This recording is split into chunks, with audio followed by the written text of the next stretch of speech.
for the Honorable Professor Dr. Bambang Yudi Cahyo, MPD, ME, as the first promoter. Morning, sir. Morning, Bapak. And the Honorable for Dr. Sari Karmina, MA, ME, as the third promoter. Good morning, good.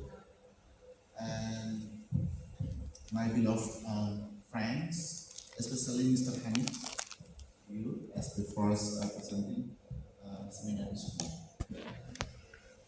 All praise to God for the blessing and grace for us, and I bring us together here today, and for us present in this forum, He granted His mercy and guidance.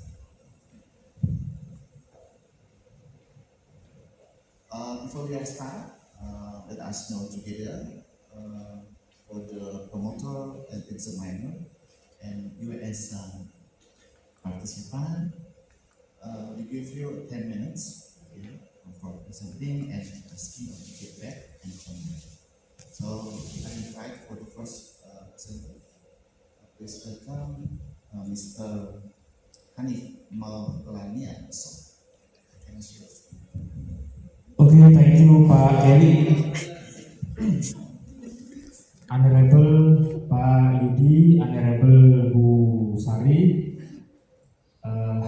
thank you very much for coming, and thank you very much Honorable dear my friends, Pak Heri and Pak Uri, thank you very much here. I would like to present my research proposal dissertation entitled Exploring the Implementation of Deep Learning Approach in Indonesian EFL Classrooms, Teachers and Learners Practice Experience and Barriers. First of all, I would like to explain about my title. Teachers as Learners Practice means the implementation of deep learning, the practical kind of deep learning. And then experience here means the reflection from the students and teachers' experience. They reflect in order to improve the quality of teaching and learning for the future teaching and learning, or we can call it as reflective teaching from experience, based on experience. And then very here is the constraint, the problems the parents in teaching and learning classroom. Those three variables are what I am going to portray in several schools that have implemented deep learning in East Java. Let me start with background of the study. 21st century education demands critical thinking and knowledge transfer. There are four essential, necessary, important skills that students need to have in this 21st century education. They are communication, collaboration, creativity, and the important one is critical thinking. Deep learning has the characteristic to improve, encourage students to have critical thinking. Number two, Indonesian EFL outcomes remain weak in literacy and problem solving. I get this data from PISA score. Indonesians literacy, students' competence in PISA score position very low level in the world. Very low, number 5 from below among any countries. And then number 3, classroom practice is still grammar and test oriented because teachers focus. Welcome Pak Haryan. I'm sorry Pak Haryan, I am mendahului. Teachers focus on exam oriented like ujian nasional and now ujian kompetensi. So they tend to use traditional teaching methods like practice drilling, which tends to have memorization. Welcome Bu Ani. I'm sorry Bu, I start first. Sorry. And then number 4, deep learning is promoted. Based on the literature, deep learning can improve critical thinking skill. That's why deep learning is promoted. But poorly understood in practice, because I search in any sources in current literature like Science Direct, Proc, and other sources. Apa P yang di UN itu P Proc, I forget ya. Any ProQuest ya, ProQuest, ProQuest, ya ProQuest Journal, Science Direct, and other sources. I search deep learning in ELT, limited explanation. Yeah, the explanation about deep learning is general for AI, machine, scientific, but I search in ELT, especially in senior high school, I haven't found yet. That's why I say limited explanation, limited data about the practical guide of deep learning practice, implementation, and evaluation in ELT, especially in senior high school. Deep learning concept focus on meaningful understanding, reflection, and transfer. The characteristic of deep learning, students not only receive and understand materials, but also they can apply the materials into real life context. Meaningful understanding means that they can use the materials into beneficial into their life. For example, students can integrate technology to chat with native speakers around the world using pen pal, for example, using YouTube for entertainment, for example, or using, for example, Quora to share ideas to people around the world. So they can practice the use of English in real life by integrating to technology. That is one of the example of meaningful learning. Number 2, in contrast with surface learning, deep learning connect new information with prior knowledge and apply concept across variety contexts. If surface learning only remember, only memorize, but deep learning can connect to prior knowledge and apply concept across variety contexts. Highly relevant for reading and writing skills, because reading and writing skills encourage students to think critically. Based on the theory of constructivism, reading and writing not only they able to read and write, but they also think. There is the process in their mind to think and then to apply their reading and writing into the social phenomenon. So after I read from so many literatures, from ProQuest, from Science Direct, welcome Captain, from any literatures, I determine research that deep learning in current literature is dominated by quantitative and experimental studies. And number 2, limited exploration of teacher and learner experience, especially in ELT in senior high school. Senior high school level context under research. This is what I am problematizing. Maybe my reading is less, I will read again, it's okay.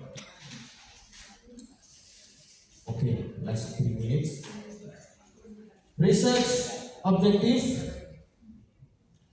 Number 1, explore teachers' understanding of deep learning, examine classroom practice in reading and writing, identify facilitating and constraining factors, develop a grounded theoretical model. Because my problem in this research, limited explanation about deep learning practice and evaluation, so I would like to develop a grounded theoretical model from the data I got from teachers and students in senior high school, selected senior high school. And then research questions. There are 6 research questions. Wow. What belief and understanding do Indonesian EFL teachers hold? How do teachers' pedagogical choice and classroom strategies reflect their perception of deep learning in fostering reading and writing skill? What factors facilitate or hinder the application of deep learning principles? Number 4, how do Indonesian EFL learners experience and interpret deep learning in classroom context? Number 5, in what ways do learners engage with context, tasks, and feedback in alignment with deep learning principles when learning reading and writing skills? Number 6, what factors facilitate or hinder the application of deep learning principles in EFL learning, especially in the acquisition of reading and writing skills?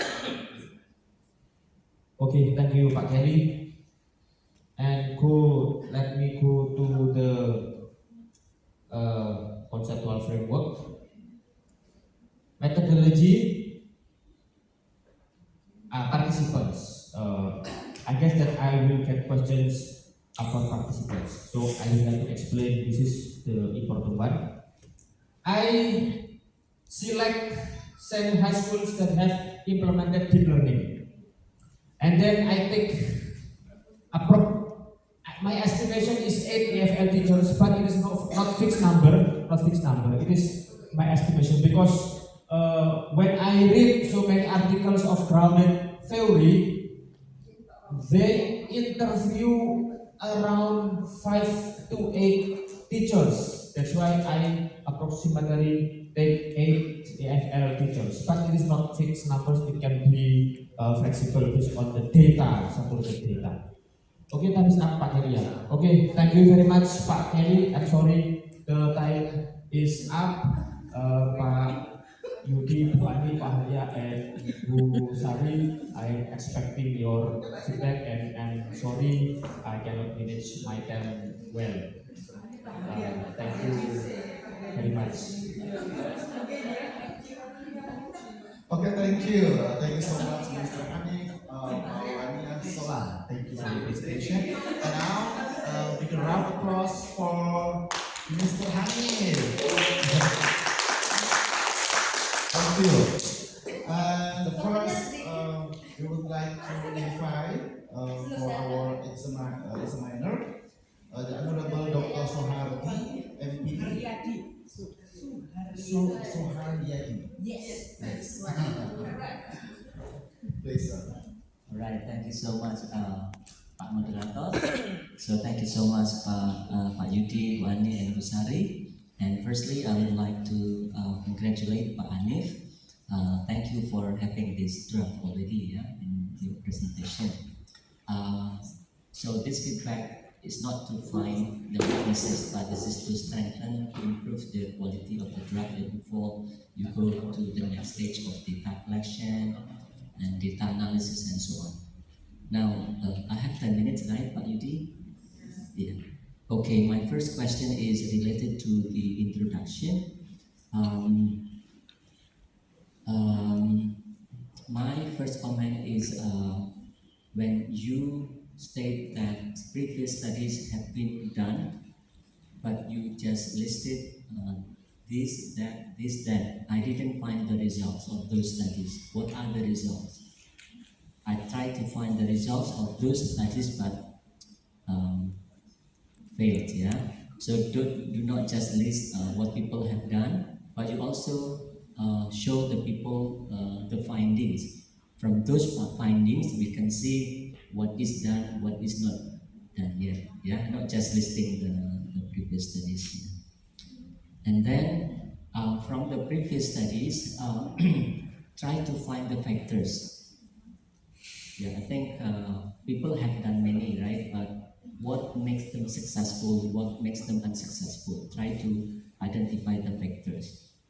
And from those factors, then you see something missing, something not solved yet, then try to connect the missing thing with the issue of deep learning in the Indonesian context, right? Yeah. Okay. And and then I think I give you the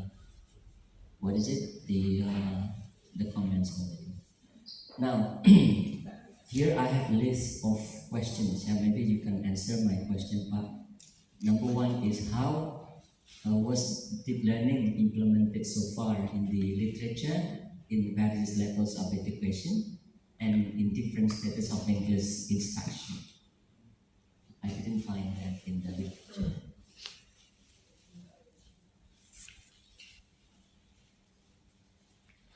Okay, thank you very much, Pak Haria.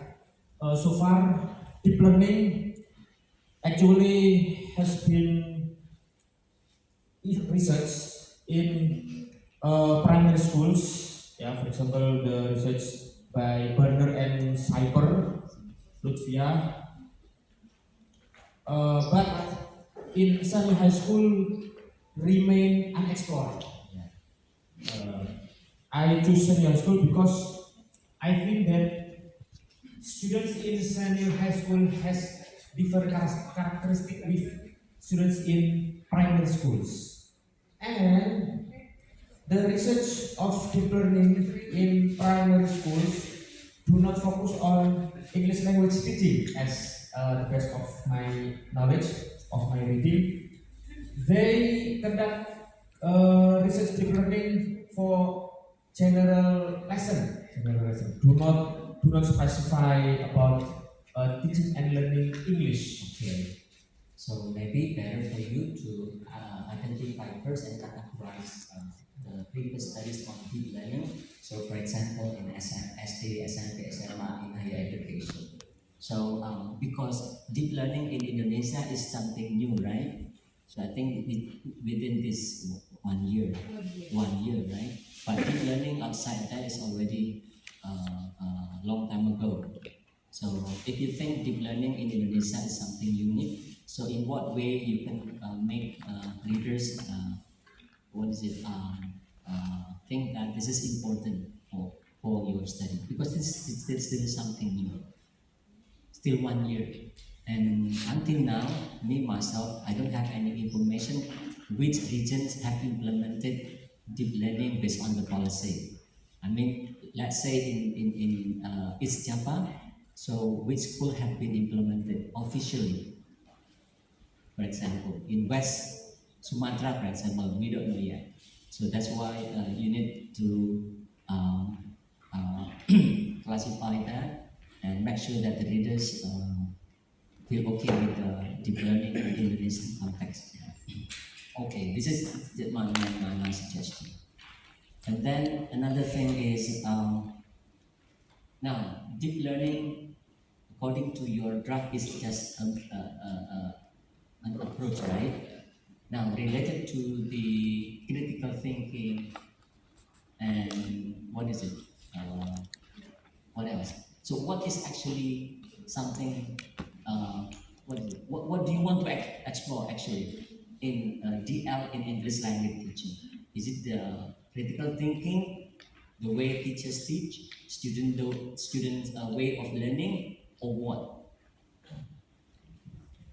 I would like to explore the activities of teaching and learning in English language teaching, the way teachers teach, what media they use, what strategies, model, or method they carry out in classroom,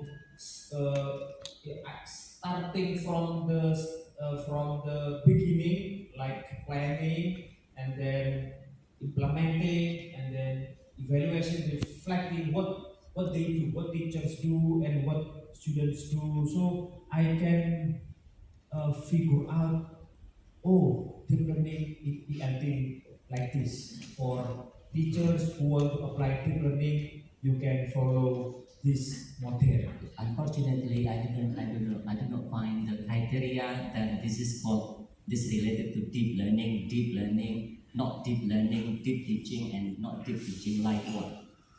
So if you observe, if you explore teachers' way of teaching in the classroom in ALT, how can you say that the teaching is already deep and the learning is already deep? We didn't have any criteria of the deep and surface or something else here. I have criteria. The first criteria is meaningful learning or contextual life. Like what? For example, in teaching English, teachers and students can integrate technology to apply their skill into a real life. For example, they can use application of PenPal to chat with students in America, Australia, or students around the world. Or students and teachers can use YouTube for learning science, learning health, but the explanation or the writing and reading are written in English. So they learn science and unfortunately they learn English. Nah, tanpa disadari they learn English. Unintentionally, I mean, unintentionally they learn English. And then Yeah, I got it. Yeah, please include the concept of deep learning in Indonesian context. We have mindfulness, apalagi. We have three, right? yeah, Mindfulness. mindful, joyful, and meaningful. Yeah, so I think you need to include those concepts of deep learning in Indonesia. Yeah, so if you want to look at how mindful is the teaching and learning process, so you need to use that. Because in general, you use the concept of deep learning in the global context, not specific to Indonesia. Yeah, okay. And then now, yes, I know. There is just questions. Okay, I will focus on the methodology part. So you are using grounded theory, right? Usually grounded theory does not start from the framework. So they depend on the data, and from the data, you can find the theories. So data is the core. But here you start from the framework, right? To see the data. So that is not grounded. So you have to focus on the data to produce the theories. My suggestion, this is like phenomenology because you focus on the experience and meaning. I found somewhere you say experiences meaning. When I check the design, this is not phenomenology. So when you are using phenomenology, you can have the framework. Yeah, but here is you have the meaning experiences, but the design is grounded. Where the grounded do not start with the framework. So they focus on the data, and from the data you can explore some. More comments you can put. Thank you so much. Thank you, Pak Hadi. Inshallah, I will consider the phenomenological study. I will learn again. Okay, thank you, Bapak Suhar Yadi. And the next one, we invite Ibu Dr. Sari Kania, would you like to give a comment? Sure, thank you so Thank much. you. Hi, Pat. How are you today? Alhamdulillah, nervous now. Okay, I'm just going to challenge your understanding about deep learning. How far do you know about deep learning? How far? Yeah, what do you know? Okay, maybe not about how far, but what do you know about deep learning? So far, I read articles and then I join. No, you don't have to tell me what is read, but what do you read? I mean, what do you know about it? Just straight to the point because we Yeah, don't deep learning is an approach that facilitates students to think critically by having joyful learning, mindful learning, meaningful learning through several activities of understanding, applying, evaluating, by having four framework like pedagogical, and then partnership, and then lingkungan, environment, atmosphere, and number 4 is technology. Do you know whose work is it? Like who the big names in deep learning? Who are the big names? I have remember 4 theories that construct deep learning. The first is John Biggs, that differ from surface learning to deep learning, and then Vygotsky that construct skill, not only memorize, not only remember, but thinking, Vygotsky, and then Piaget, and then the last one, Seiju, Merton and Seiju. Okay, good. I think you have read some, but not enough. Deep learning is more than pedagogy. Deep learning involves more, much more than that. It's actually, it's not even an approach. It's actually pedagogy that involves a lot of things. You mentioned about environment. Yeah. According to Michael Fullan, which is one of the biggest names, which I didn't find here in your book. So he's one of the men that probably the mastermind, of deep learning. Yeah. So he's an emeritus professor from Toronto University. He, in his book, Principle 2.0, I can send it to you. I love reading his book because the book is just like talking to me. So so in his book, the Principle 2.0 is to maximize the impact. Yeah. So he's talking about how that students, in order to inquire deep learning, there are principles, the core principles. Deep learning itself is trying to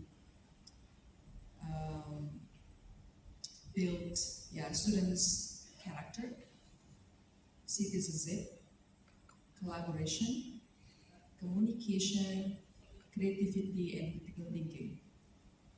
And how to build this is not only in the classroom. We need to involve parents, school, environment, principals, teachers, even the staff, that supports children deep learning. So if it is in EFL, can you think of an environment that can help students to build these 6 core competencies or characters? I hope that the environments of schools that have implemented deep learning, as I selected as the respondents, has the environment that support learning, deep learning, especially in English language teaching. For example, in my plan, I imagine the school has English corner or English day when they speak English, or English environment. It means that they have interaction among students, among teachers using English. Okay. That is what my plan. All right. In Fullan's book, there are 3 maximizing impact in cultivating students' characters. The first is you need to think about how you're going to do this in your research. Leading learning. So the leaders are not only following teachers, but in deep learning, the leaders are the students. So how are you going to do this in your research? So they need to learn alongside teachers instead of with teachers. Students need to learn alongside the teachers, or teachers learn alongside the students. That's how deep learning works. Focusing on pedagogy over technology. Yes, technology helps, but it's not, like the goals of deep learning. That's why there are many now countries like Finland do not involve the internet or technology in the classroom. And number 2, the maximizing impact is being a system player. Okay, so systemness, Fulan call it, yeah. The idea is that the principal's responsibility extends beyond their own school. So the collaboration is not only stopping in the classroom or the school, but it expands beyond the school. Students can collaborate not only in the schools but also the kampung, yeah. So this is things that you can build later in your research. But my question is, maybe not questions, but something to think about how you are going to cultivate this skill so that students can work outside, the school collaboratively. And this is one of the difficult thing of deep learning is making the students becoming a change agent or agents of change. It's not a new thing, yeah, but agency is very important in deep learning. So, and like improving students' agency, even teachers' agency is very difficult. Yeah? Right. So deep learning is not a pedagogy. It's more complicated than that. Okay, I'll send you the Fulan's book, yeah. Yeah, and well, I'm also doing that. I'm also still learning about deep learning, how EFL actually, starting from the classrooms, but how we can make our students to be the leaders of their own learning, to be the agent of their own learnings, and to be able to work outside of the system, which is school system. So we're not only cultivating students, in the classroom, but we're making them an agent of change. See? I'm good. Thank you. Yeah. Comment from you. You have one. Okay, thank you very much, Bu Sari. So related to agent of learning, I think about students center, and then I think about students have collaboration with other schools like maybe for example asosiasi OSIS, and then or komunitas pembelajar bahasa Inggris across schools, for example. Maybe I can see. I didn't see that here.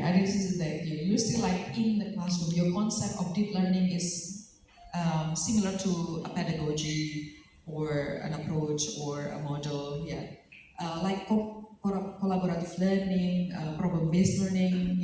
Can be used, of course, to support deep learning. But I didn't see that you have thought about, this. Impactful systems, that you need to build in your research, or you need to because you're doing phenomenology, so you need to observe all of this stuff. Whether the students have these characteristics, the 6 from Fulan, for example, whether they have the schools have ways to improve the students' skills in becoming leaders or agent of change. So that's my comment. So things to think about. Thank you very much, Bu Sari. Okay, thank you for the feedback. And the next one is Ibu Professor Dr. Ani. Would you like to give feedback? Okay, thank you. First of all, congratulations, Pak Hanif. I have a few questions, kind of clarifying here, Pak, ya. First of all, I'd like you to see. Perhaps it is still about the definition of deep learning itself. This is when I read your background and also throughout the study, it seems to me that you conflate deep learning as used in artificial intelligence with deep learning in a pedagogical concept. Do you know what it means to conflate, Pak Hanif? Do you know the meaning of conflate? CONVFFLATE, conflate. No ideas. Conflate. So you conflate deep learning as used in artificial intelligence with deep learning as pedagogical concept. It means like you mixed the definition and you use both throughout your study, your writing here. So actually, with deep learning that you are looking at here, deep learning as used in artificial intelligence or deep learning as a pedagogical concept or approach or other things that you want to investigate. I want to focus on pedagogical use. Here, I write deep learning in artificial intelligence only as a starting point, as additional information. Okay, right. Now take a look at page 5. This is how readers will understand your explanation if you arrange your sentences in such a way. Are you in page 5 already? Yes, ma'am, I already. Much of the research and theoretical development on deep learning originates from the field of artificial intelligence. Blah blah blah blah blah blah. Then suddenly, the second sentence is in English language teaching. The concept of deep learning has been widely recognized, but only a limited number of review studies have examined. So, what needs to be improved in that paragraph, so that people will not jump from the idea of deep learning as used in artificial intelligence into deep learning as pedagogical concept in ELT? Do you feel that it is like a jump or not? Yeah, actually, jump. Yeah. So you can see that when you have a sentence, you need to build a kind of a bridge in between so that people will not directly jump. So this paragraph again conflates deep learning as used in artificial intelligence with deep learning as a pedagogical concept. So you need an explicit conceptual clarification and also transition so that your arguments will not be fragmented and theoretically ambiguous. And I can see that this kind of sentences can be seen throughout the paragraph. You can read my comments later on. The same thing also goes to the next paragraph. This is about where you mention about Elsevier, ProQuest, Premier Link, Taylor and Francis, etc. You mentioned about a more comprehensive review of current literature from international reputable publishers. So you state that there was a comprehensive review, okay? But then nothing was explained, just like what Pak Suharyadi mentioned actually.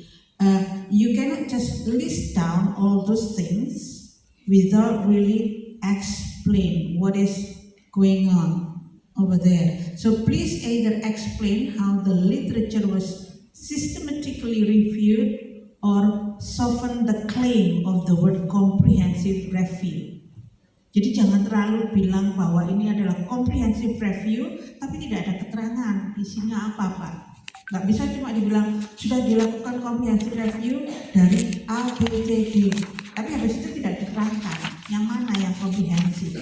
So you need to soften the word comprehensive if you haven't done that. Okay?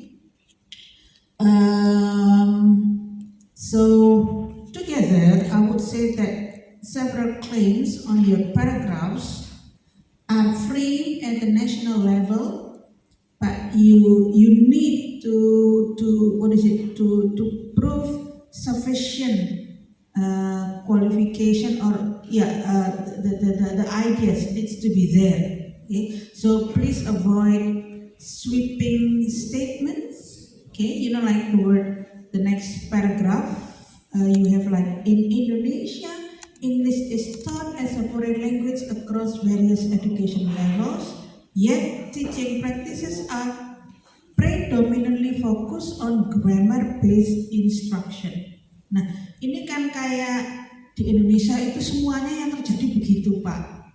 Ngerti maksud saya ya? So you cannot say that it is all are like that in Indonesia.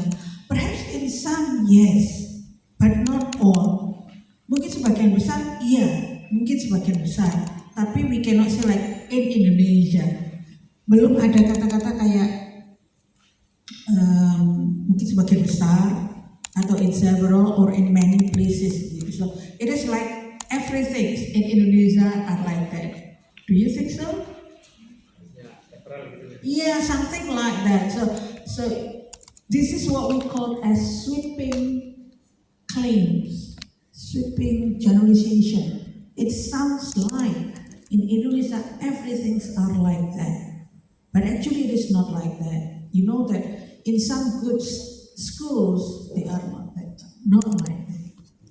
And I agree with Pak Harya previously that when you are talking about grounded theories, it doesn't work that way. So you have the data and then you create a kind of theory, but you are starting with a theoretical framework. So it doesn't go, it does not align. When you say that it is grounded, that you do not start usually with any theories just like what we mentioned.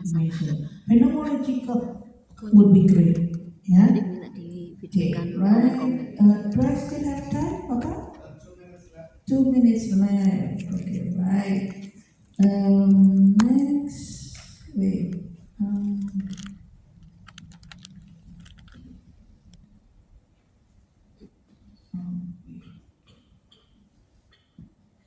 Oh yeah. On page 10, Papa. You have definition of key terms. You start with deep learning, right? Is the definition of deep learning over there, is it within your research context or is it deep learning in general?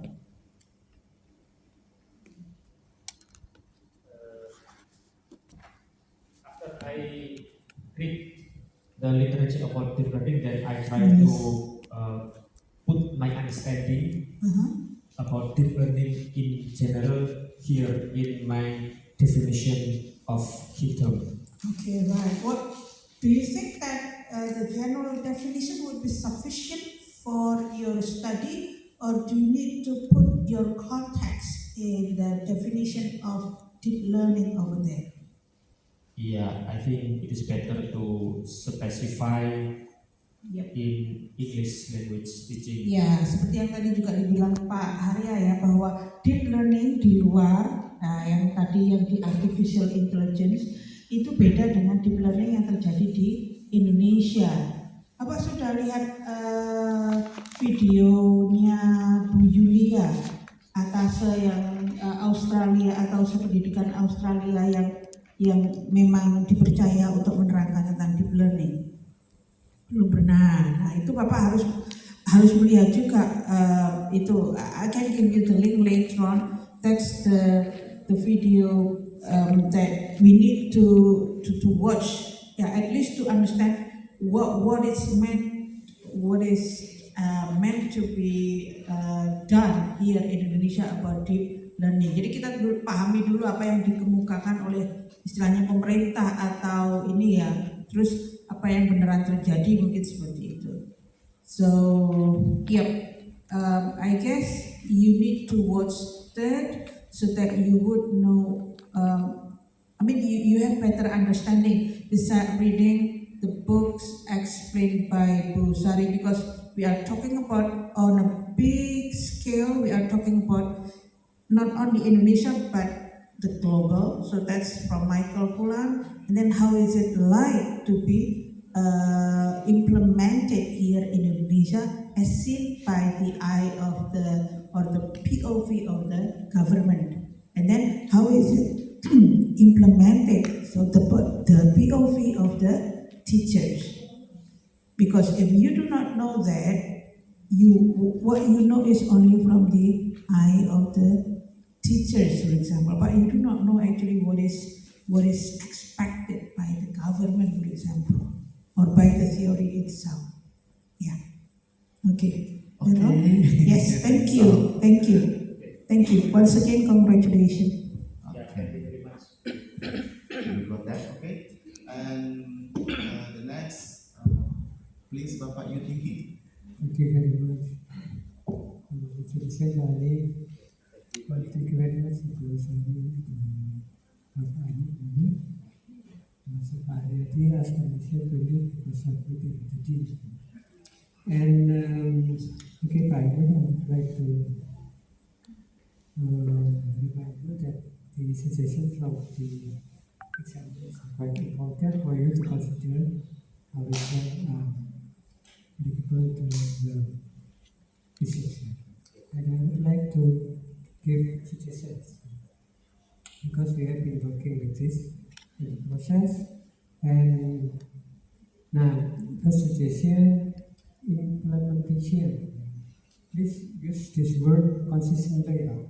Sometimes we use application, sometimes we use practice. So try to limit the use of synonyms because it can lead to different meanings. Okay? So keep using implementation. But for the practices that reflects to the practice of deep learning, it's okay. And then for the research questions, we have a lot of research questions, which are 6, and divided into 2 groups, teachers and learners.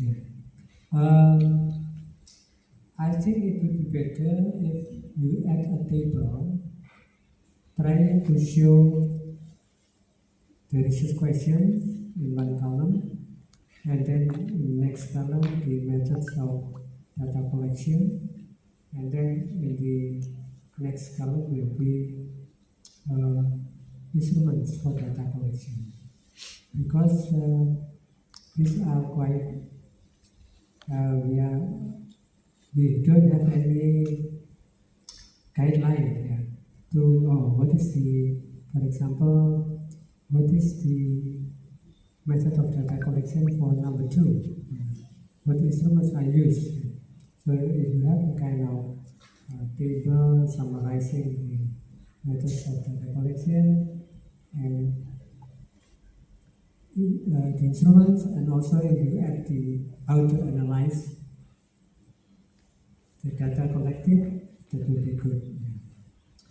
Next will be about now for the conceptual framework. We put it in a separate page. Conceptual framework. This seems to be linear for deep learning implementation, and then teachers' practice and experiences, and then contextual barriers, as if one happens after another. In your research question, it could be like that, you try to start to find how deep learning is implemented and how the teacher practice. But for the conceptual framework, for example, contextual barriers. Now, contextual here cover what areas perhaps. or what is the scope of the context. And then students' critical thinking, is it only based on critical thinking? Because actually in the research questions, teachers and students are parallel, meaning that you have two groups of subjects or respondents for your study. Now, but here it is not clear, yeah. So you need to revise the conceptual framework.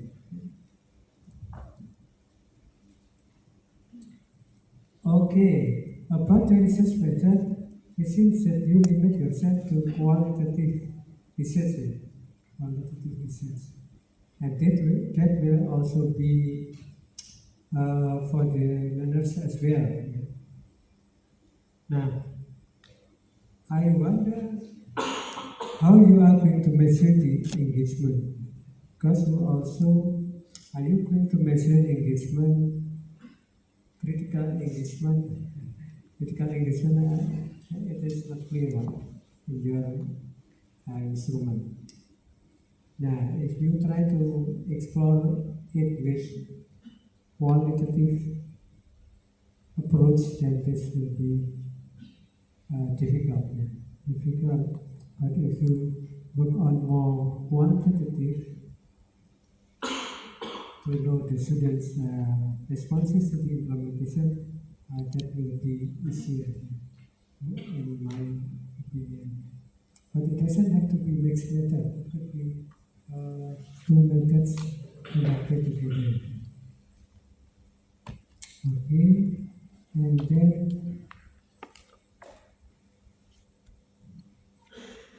now blueprint should be shorter. Here your blueprint seems to be very long, and it is like the real interview questions.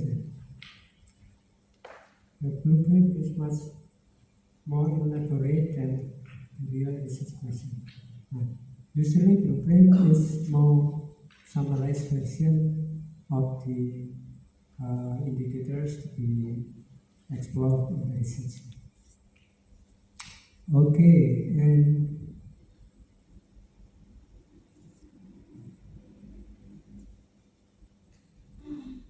last year, your observation guide, it's not elaborate. You need to elaborate appendix 5. Now, perhaps the form that I expect will be like the form of observation that we have practiced in this seminar, that you have some aspect to be observed, then you have the implementation, whether it is already yes already conducted, partly conducted, or not, or no. Then you will have columns for comments for the responses which are partly or no. So in that case, you will be able to really focus on the aspects which have been carried out or implemented, and those which have not been addressed in the implementation. Okay, so those are my suggestions. I have no question. Thank you.